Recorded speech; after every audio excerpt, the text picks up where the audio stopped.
Hi, welcome back to Making It with me. Today we're going to be working on page 70 out of 100 days of junk journaling. And as you can see, this page already has some orange paint dripped on it. It also has a receipt from where we were traveling, and we were in Case, South Carolina, and we stopped to get gas, and I went in to get water and all that good stuff. So I just thought, well, if I put stuff like that in my journals, it kind of adds something to it. I can say, oh, yeah, I remember that. It's just a way to remember, where you've gone and what you've done. Now, I've been working on quotes today, and I have a whole huge new stack. So it's going to be very difficult to choose one today. So what I might do is just kind of mix them up and just randomly, I'm going to close my eyes and I'm going to just grab one. All right. So now we have that. Let's get these out of the way so we don't mess them up. It says in each of us there is a little of all of us. In each of us. That's kind of saying that as you're a baby, when you're a baby, you pick up things from your parents, your grandparents, your cousins, your aunts, your uncles. Everyone you come in contact with, you may learn something from them. You may learn something that you carry with you indefinitely. So that's how that kind of, the meaning, what it kind of means to me. That in each and every one of us, there's something, that wasn't yours originally that you have taken or adapted from someone else. One thing that you can think about is like our techniques and the things that we learn and we do. We watch other people. I watch other YouTubers, and I watch how they do things, and I try to do them myself. So I think that's kind of a way to bring it in. And I had gotten a greeting card, and it had a bird on it, and I tried to draw that bird. And it's not a perfect bird by no means, but I thought I did pretty darn good. It's not perfect, and that's okay. But I thought maybe we would incorporate that on this page. Now, I think I'm going to use watercolor on it, real watercolors.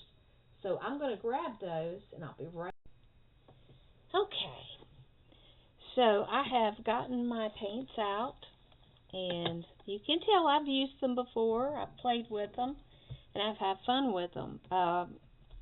One thing you can't tell is how well I can do with them. So anyway, I've got them wet, and we are going to start by trying to get the color that they had on the tummy of the bird. And it had kind of an orangey color. And this is supposed to be an orange, but it's not looking very orange, but that's okay. We're going to take what we're getting and we're going to work with it.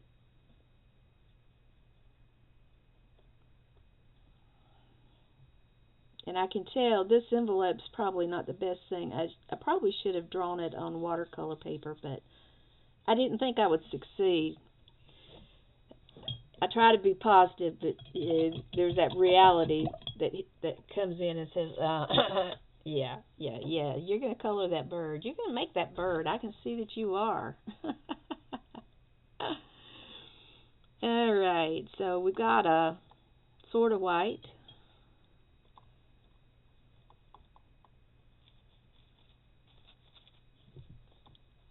Let's see if I can get enough of that out to make a difference here.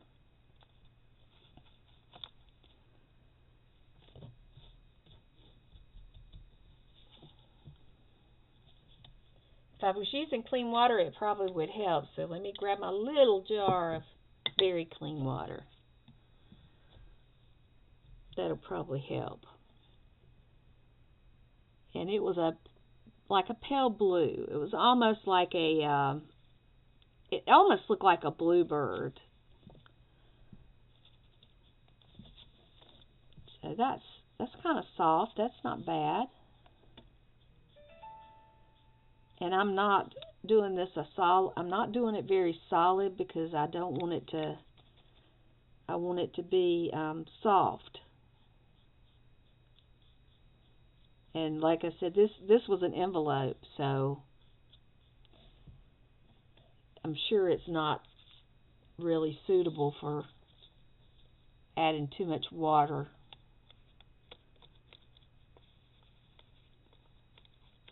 Oh, and this is a weird brush, but somebody gave the set of brushes to my daughter. They were makeup brushes, but they're like soft round tips. And I said, "What are you going to do with those?" She said, I don't want them. They're like these gothic things." So I ended up with them. I said, "Well, I'll try and see if I can use them." And it was the first round brush I come to. So I thought it would be okay. Okay, so we've got that part. We're going to need to get a beak here. And the beak was kind of a reddish orange.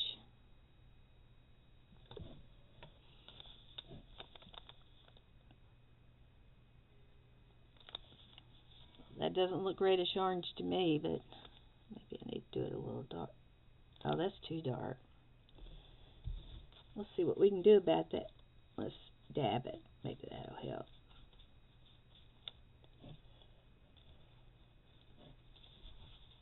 That looks more red.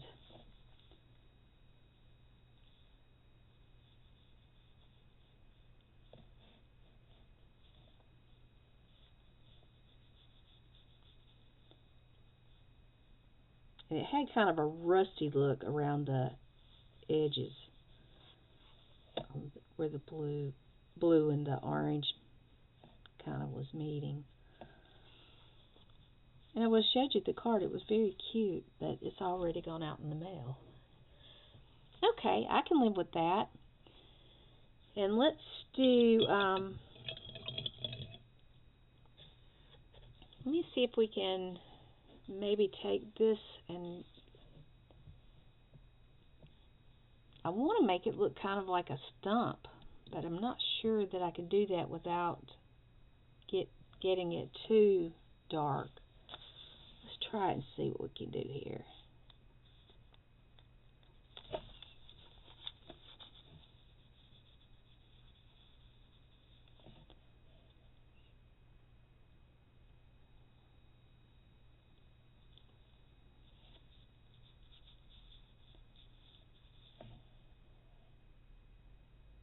Need like just the softest of browns. I'm afraid these are too dark.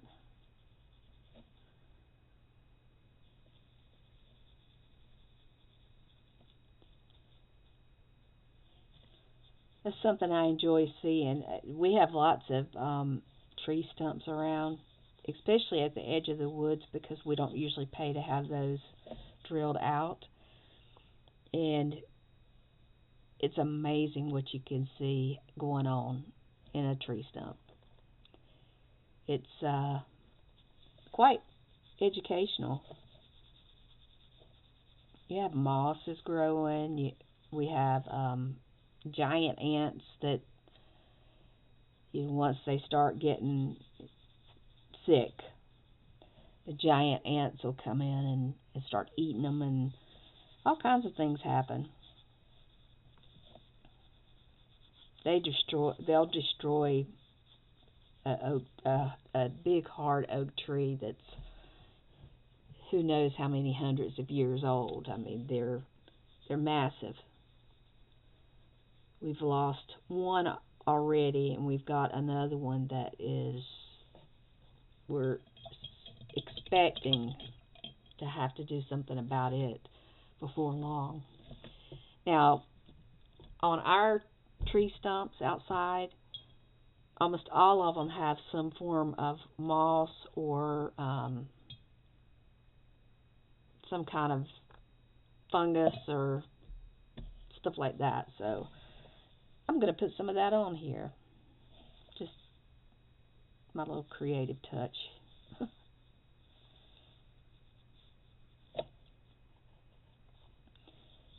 I like the stuff that's kind of a tealy color.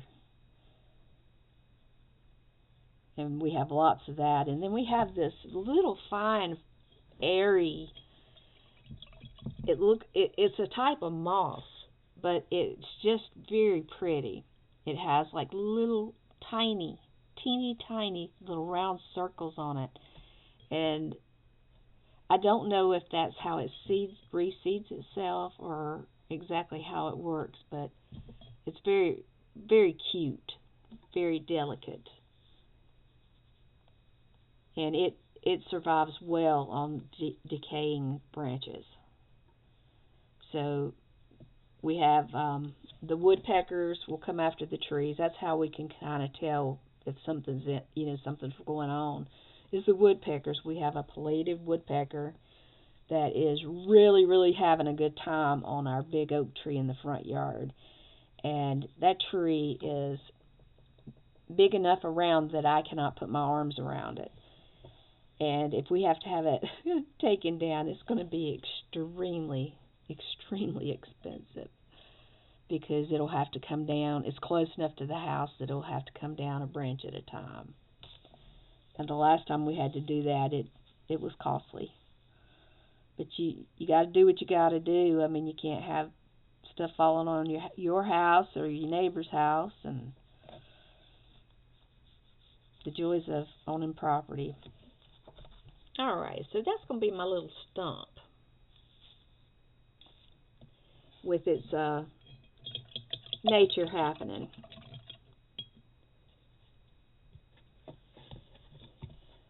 Okay, let's see. That's almost dry, so and that one won't take long to dry at all.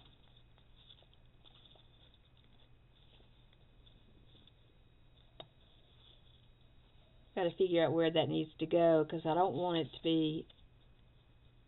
I think it's going to go right there. I kind of want to miss the orange streaks through it, the paint.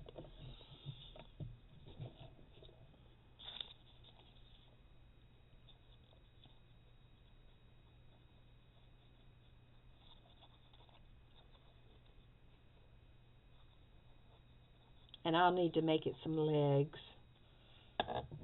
I had legs on it, but I cut them off. I said, okay, I'm not going to try to work around this.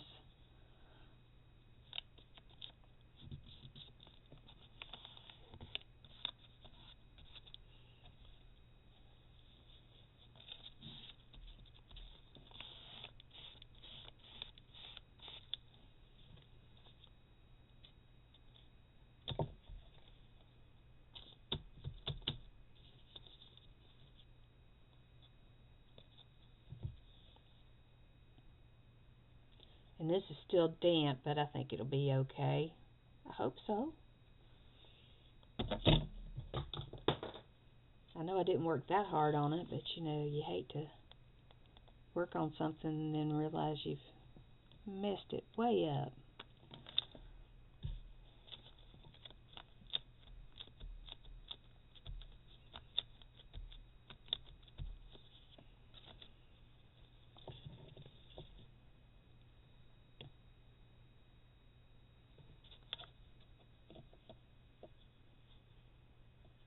I'll make us some grass.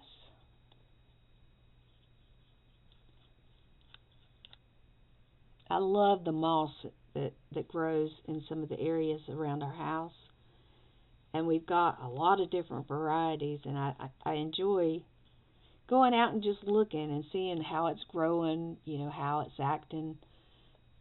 When we get rain, it gets so happy. And we did get some rain this week. We got rain several days.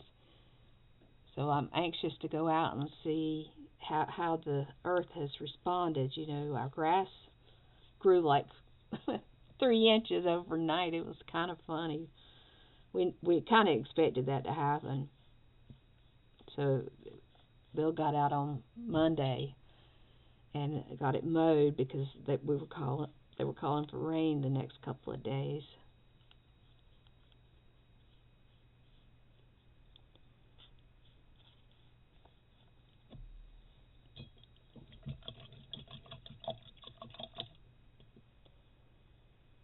Okay, that's not bad, not bad at all. I think it added some nice effect to it. Let's see if we can get, don't want to use that red. Let's see if I can get this one to do right. Where's your little feet?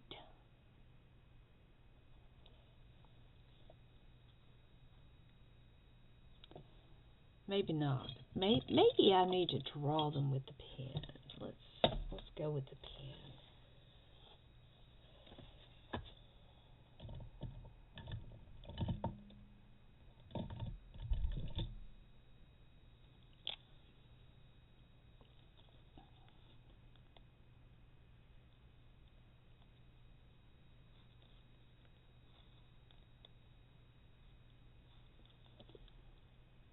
All right. So there we have it. We have our day 70. In each of us, there is a little of all of us. And that was from a website called Stillness Speaks. So until next time, be well, my friends. Have a great day. Bye-bye.